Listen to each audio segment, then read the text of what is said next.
Homme de lettres, casse-toi. Mon pamphlet anti-littérature.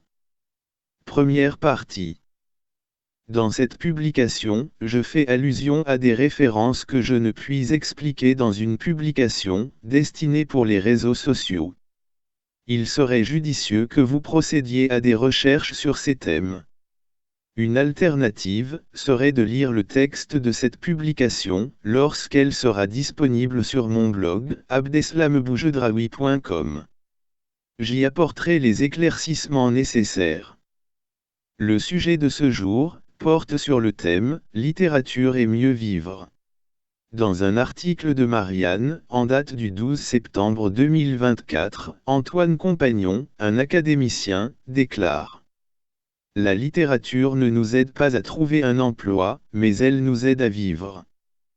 Je me demande comment Antoine Compagnon, habillé d'un luxueux habit d'académicien, pourrait aider un sans domicile fixe, vivant dans une tente, par un hiver glacial.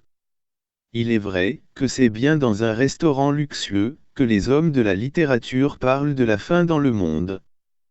Je suis sidéré par quelques livres, qui après des dizaines de pages de descriptions insipides, nous affirment que le malheur de Emma survint lorsqu'elle se maria.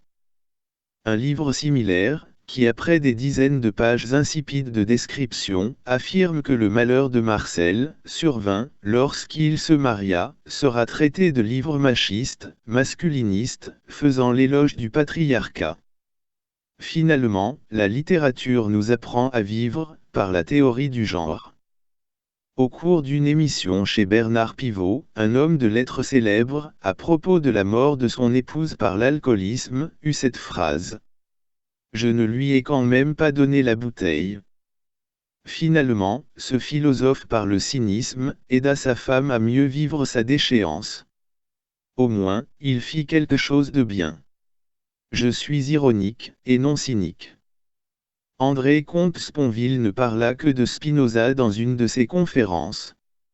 Il était question du bonheur.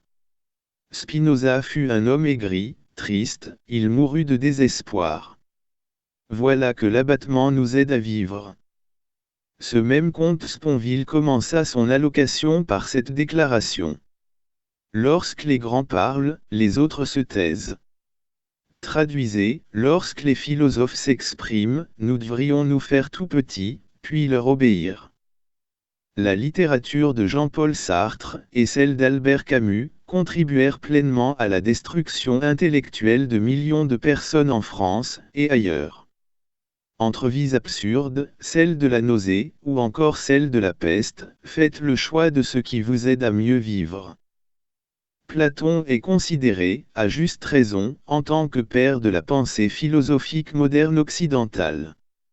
Dans mes articles précédents, ainsi que dans ma prochaine publication sur l'universalité en Occident, je démontre comment Platon, avec le mythe de la grotte, est à l'origine des plus grands génocides.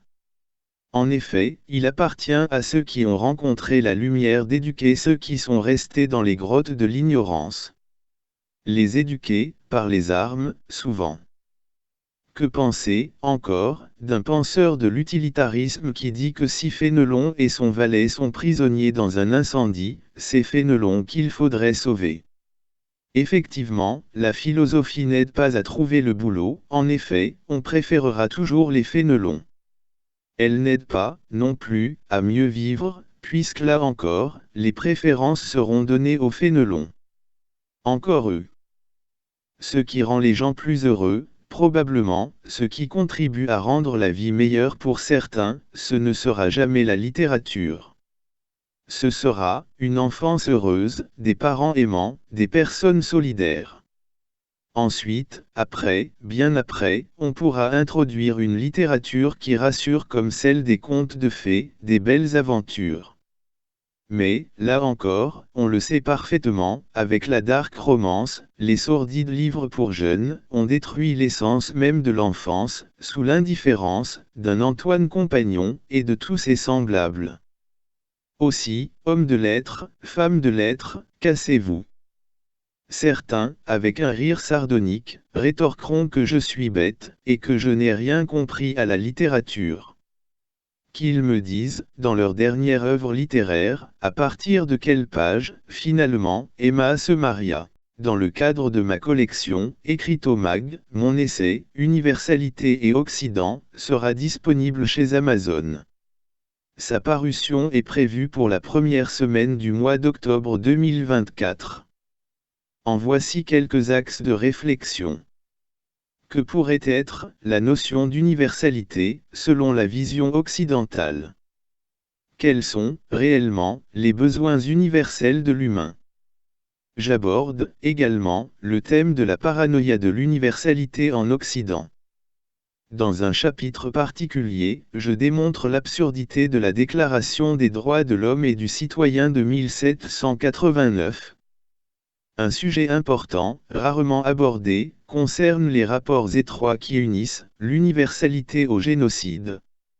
Particulièrement, l'allégorie de la grotte de Platon. Bien entendu, il y a d'autres chapitres. Ceux qui lisent mes ouvrages le savent parfaitement. En texte annexe, je vous propose une série d'articles pertinents.